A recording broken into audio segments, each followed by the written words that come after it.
Welcome to The Explainer. Today, we're diving into a really profound disagreement right at the heart of artificial intelligence, and it's between two of the very people who created it.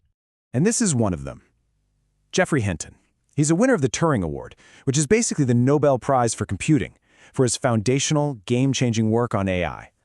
The thing is, his collaborator, Yann LeCun, who won that same award with him, sees the path ahead completely differently. So let's dive into what happens when the godfathers of a technology just can't agree.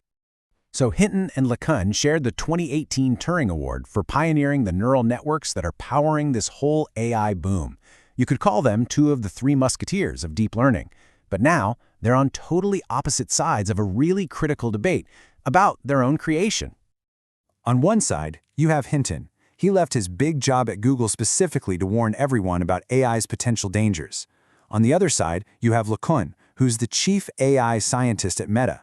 He's a huge optimist who thinks the fears are way overblown and that open source is the way to go. So what is the fundamental disagreement here?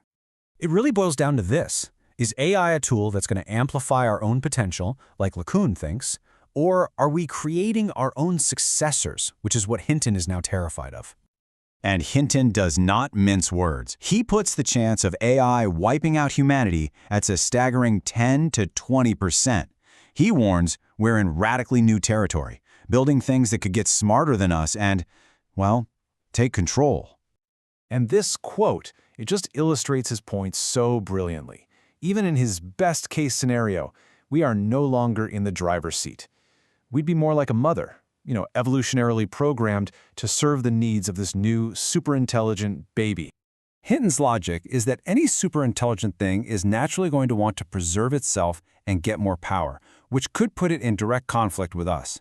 But LeCun says that's a total misunderstanding of what intelligence even is. He points out that being smart doesn't automatically mean you want to dominate everyone. He's convinced we can design AI to be a helpful tool, not a competitor. He's totally confident that we can build these systems with the right guardrails so they just do our bidding and help us out. But this philosophical divide, it also leads to a deep technical clash over the AI we have today. Yeah, their different views on risk are really rooted in how they see today's most advanced AI. Large language models, or LLMs, the tech behind stuff like ChatGPT. For Hinton, a huge wake-up call was seeing an AI explain why a joke was funny. To him, that showed real understanding, not just pattern matching. And that meant the danger of superintelligence was way closer than anybody thought. LeCun, though, argues the complete opposite. He thinks today's LLMs are basically a dead end. He sees them as clever but really limited systems that don't truly understand the world. In fact, he thinks they'll probably be obsolete in just 5 years. Okay, and this perfectly illustrates LeCun's point. It's something called Moravec's paradox. AI can do things that are incredibly hard for humans, right? Like pass the bar exam. But it fails miserably at simple things a toddler can do, like clear a dinner table. LeCun argues that's because these LLMs lack a real-world model. They've learned from text, not from actually living and sensing the real world. So, it makes sense that this deep disagreement about the technology itself leads them to have completely opposite ideas on how we should keep it all safe for everyone. Hinton is basically saying, lock it down. He thinks we should treat the core components of these powerful AIs, the weights, like we treat nuclear material, strong government control, restricted access. LeCun champions the exact opposite, power to the people. He thinks open source is the safest way, because it lets everybody look under the hood, find flaws, and prevents a few big companies from controlling everything. And LeCun's stance on this has made him a huge hero in the developer community. They really see him as the guy fighting to democratize AI.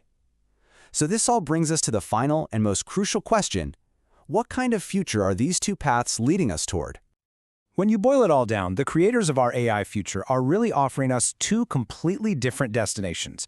It's a choice between two fundamentally different philosophies about progress and risk. So, Hinton's path is one of extreme caution.